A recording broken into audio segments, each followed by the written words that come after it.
Good morning friends.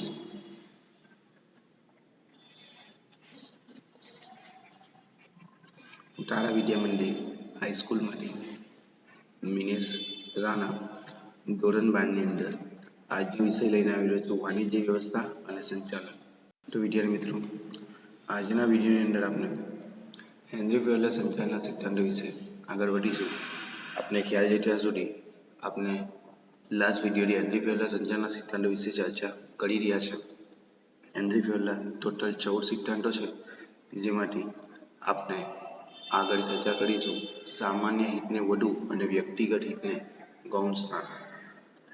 કહેવાય છે કે સંચાલન એક સામૂહિક પ્રવૃત્તિ છે, તેથી વ્યક્તિ વચ્ચે, વિભાગ વચ્ચે સંકલન હોવું ખૂબ જ જરૂરી છે, જેથી ધંધાકીય એકમની ધ્યેય સિદ્ધિ સરળ બને.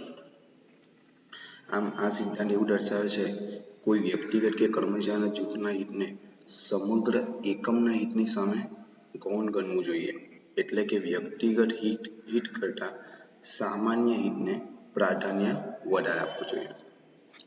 તો એ વાત કરે છે કે સામાન્ય હિતને વધારે એટલે જાહેર જનતાનું જે હિત ખરું, ધંધાકીય એકમનું જે સામાન્ય હિત ખરું, કોમન, એને વધારે મહત્વ આપવું જોઈએ. વ્યક્તિના પર્સનલ હિતને કોઈ સ્થાન આપવામાં આવતું નથી, અથવા તો ઓછું સ્થાન આપવામાં આવે છે, ગૌણ સ્થાન આપવામાં આવે છે.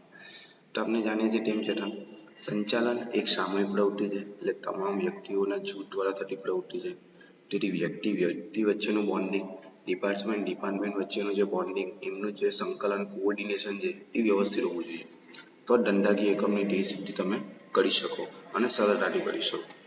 એટલે આ સિદ્ધાંત એવું દર્શાવે છે કે કોઈ વ્યક્તિ કે કર્મચારીના જૂથના હિતને સમગ્ર એકમના હિતની સામે ગૌણ ગણવું જોઈએ. એટલે વ્યક્તિના પર્સનલ હિતને બહુ એટલું મહત્વ આપવામાં આવતું નથી, કર્મચારીના જૂથના હિતને એટલું મહત્વ આપવામાં આવતું નથી, પરંતુ સમગ્ર ધંધાકીય એકમનું જ્યારે હિત સંકળાયેલું હોય તો સમગ્ર ધંધાકીય એકમનું જે હિત ખરું એવા સામાન્ય હિતને વધારે પ્રાધાન્ય આપવામાં આવે છે. એટલે વ્યક્તિગત હિત કરતાં સામાન્ય હિતને વધુ મહત્વ આપવું જોઈએ. ત્યાર પછી છે કર્મચારીને યોગ્ય વેતનનો સિદ્ધાંત. તો કર્મચારી જે સેવા આપે છે તેના બદલામાં તેને જે વળતર મળે છે તેને વેતન કહેવાય છે. એટલે આ સિદ્ધાંત મુજબ પેઢીના કર્મચારીઓને ચૂકવવામાં આવતું વેતન એ ન્યાયી હોવું જોઈએ, વ્યાજબી હોવું જોઈએ અને યોગ્ય હોવું જોઈએ. નિયમ અનુસાર વેતનની ચૂકવણી એ માલિક અને કર્મચારી વચ્ચેના જે સંબંધો ખરા એ સારા બનાવે છે, સુઘડ બનાવે છે. આમ કુશળ કારીગરો માટે બોનસ, નફાભાગ, સંચાલક મંડળમાં પ્રતિનિધિત્વ વગેરે પ્રોત્સાહક યોજના પણ અમલમાં મૂકવી જોઈએ. મીન્સ જે કર્મચારીને યોગ્ય વેતનનો સિદ્ધાંત આપેલો છે કે યોગ્ય કર્મચારીને યોગ્ય વેતન પૂરું પાડવું જોઈએ.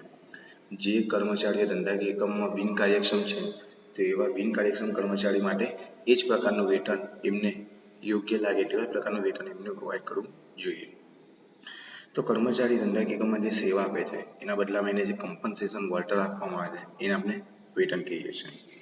એટલે આ સિદ્ધાંત મુજબ પેઢીના કર્મચારીને જે ચૂકવવામાં આવતું વળતર ખરું કે જે વેતન ખરું એ યોગ્ય, વ્યાજબી અને ન્યાયી હોવું જોઈએ. એટલે નિયમ અનુસાર તો એવું છે કે વેતનની ચૂકવણી કરો તો એના કારણે માલિક અને કર્મચારી વચ્ચેના સંબંધો જળવાઈ રહે છે, સુઘડ બને છે, એક મેન્ટેન થાય છે એમના રિલેશન. એકમમાં બધા જ કર્મચારીઓ એક સરખી કાર્યક્ષમતાથી કાર્ય કરતા હોતા નથી. કોઈ કર્મચારી વધારે ઝડપથી કામ કરતું હોય છે તો કોઈ કર્મચારી ઓછી ઝડપથી કામ કરતું હોય છે. એટલે એકમમાં કેટલાક કાર્યદક્ષ કર્મચારીઓ પણ હોય છે જેઓ નિશ્ચિત કરતાં પણ વધારે ઉત્પાદન અને કામ આપે છે. એટલે જે નિશ્ચિત કરેલું છે ઉત્પાદન અને કામ એના કરતાં પણ વધારે ઉત્પાદન અને કામ આપતા હોય છે, તો તેઓને તેમની કાર્યક્ષમતાનો બદલો મળવો જ જોઈએ. જો તેમને કાર્યક્ષમતા પ્રમાણે વેતન ના આપવામાં આવે તો તેમનો જે ઉત્સાહ છે, તેમનો જે જુસ્સો છે એ મરી પડવાનો. મીન્સ કે તેમને જે કંઈ પણ કામ કરે છે, તેઓ જે કાર્યક્ષમતાથી કામ કરે છે તો એમને તેમનું જે કંઈ પણ કાર્યક્ષમતા છે એનો બદલો એને મળવો જ જોઈએ. આમ કરવાથી મજૂર ફેરબદલી દર ઘટી જાય છે. એટલે સારા કર્મચારીઓ તમારા ધંધાકીય એકમમાંથી બહાર જતા અટકી જાય છે. એટલે એવા કુશળ કારીગરો માટે, કુશળ કર્મચારીઓ માટે તમારે બોનસની જોગવાઈ છે, એવા કુશળ કારીગરોને નફાની અંદર ભાગ આપવાનો, એવા કુશળ કારીગર સંચાલક મંડળની અંદર પોતાનું પ્રેસિડેન્ટ એટલે પ્રતિનિધિત્વ જ કરી શકે એવી પ્રોત્સાહક યોજના પણ અમલમાં મૂકવી જોઈએ કે જેને કારણે કાર્યક્ષમ અને કુશળ કર્મચારીઓ તમારા ધંધાકીય એકમમાંથી બહાર જતા અટકી શકે છે. એટલે કર્મચારીને યોગ્ય વેતનનો સિદ્ધાંત ખૂબ જ ઇમ્પોર્ટન્ટ છે. ત્યાર પછી કેન્દ્રીકરણનો સિદ્ધાંત. તો વ્યવસ્થા તંત્રના માળખાને સફળ બનાવવા માટે કેટલા અંશે સત્તાનું કેન્દ્રીકરણ કે વિકેન્દ્રીકરણ થવું જોઈએ તેની સ્પષ્ટતા હોવી ખૂબ જ જરૂરી છે. એટલે તમારું જે કંઈ પણ ઓર્ગેનાઇઝેશન છે એનું સ્ટ્રક્ચર જે તમે બનાવેલું છે તો એવા વ્યવસ્થાના માળખાને જો તમારે સફળ બનાવવું હોય તો ક્યારેક કેટલા અંશે તમારે કેન્દ્રીકરણ કરવું પડે તો કેટલા અંશે તમારે વિકેન્દ્રીકરણ થવું જોઈએ એની સ્પષ્ટતા હોવી ખૂબ જ જરૂરી છે. એટલે વ્યવસ્થાપનમાં જેટલા અંશે સત્તાની સોંપણી થઈ નથી તેને કેન્દ્રીકરણ કહેવામાં આવે.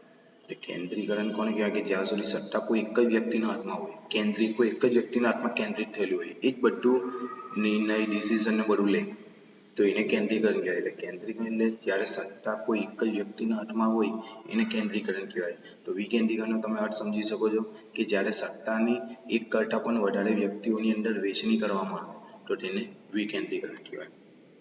તો જેટલા અંશે સત્તા સોંપણી થઈ નથી એટલા અંશે તે વિકેન્દ્રીકરણ કહેવામાં આવે કેન્દ્રીકરણ કહેવામાં આવે છે. એટલે સત્તા એક જ વ્યક્તિના હાથમાં હોય છે. એટલે વ્યવસ્થામાં જેટલા અંશે સત્તાની સોંપણી થતી જ નથી તેને કેન્દ્રીકરણ કહેવામાં આવે.